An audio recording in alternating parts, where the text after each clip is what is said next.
Ce défenseur va vraiment tout changer chez le Canadien de Montréal. Et oui, je parle de l'acquisition de Noah Dobson.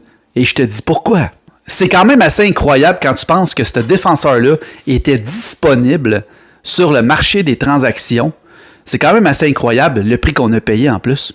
Lorsqu'on a appris pourquoi il a été transigé, supposément qu'il y avait des difficultés avec Patrick Roy et il y avait la difficulté aussi à s'entendre avec les Islanders de New York sur une base de contrat. Il y a 2 ans, il a fait 70 points.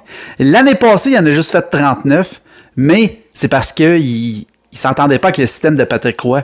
Donc, c'est un excellent défenseur productif. Puis, tu sais, quand tu reviens sur qu'est-ce qu'il a donné, le Canadien, le 2 choix de première ronde en 2025 pour un draft, un repêchage qui n'avait pas grand-chose en 16 par 17, puis tu donnes un gars de 4e trio, Emil Heinemann, que ça fait 2 fois qu'il se fait échanger en moins de 3 ans à peu près.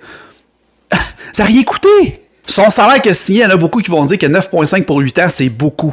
Mais quand tu vas regarder ça au final d'ici 3-4 ans, la masse salariale va augmenter, puis là, on va être rendu avec des défenseurs qui vont gagner 12, 13, 14. Fait que ça va être une aubaine. Et là, si tu regardes la défensive actuelle du Canadien de Montréal, le seul qui a quitté, c'est David Savard, puis le seul qui a rentré, c'est Noah Dobson. Est-ce que tu viens d'améliorer ta défensive?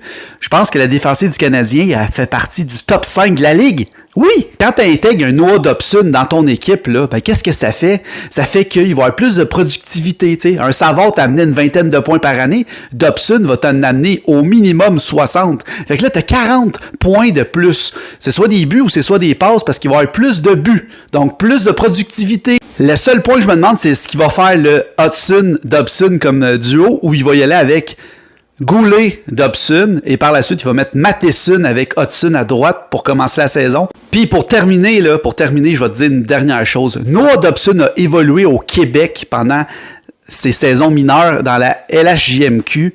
Et il connaît ça, le hockey. Il connaît le hockey, je parle du Québec, du Canada. Il connaît l'importance de jouer pour un marché qui aime le hockey.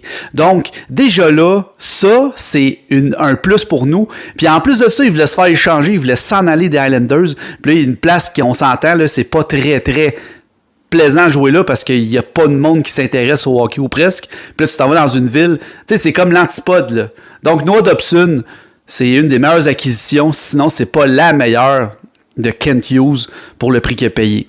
J'aimerais avoir ton opinion sur ce que j'ai dit en général et dis-moi si tu as aimé ça quand je fais des vidéos commentaires. Laisse-moi en commentaire un encouragement ou abonne-toi parce que ça va vraiment m'aider. Sur ça, je te souhaite une excellente journée. Au revoir.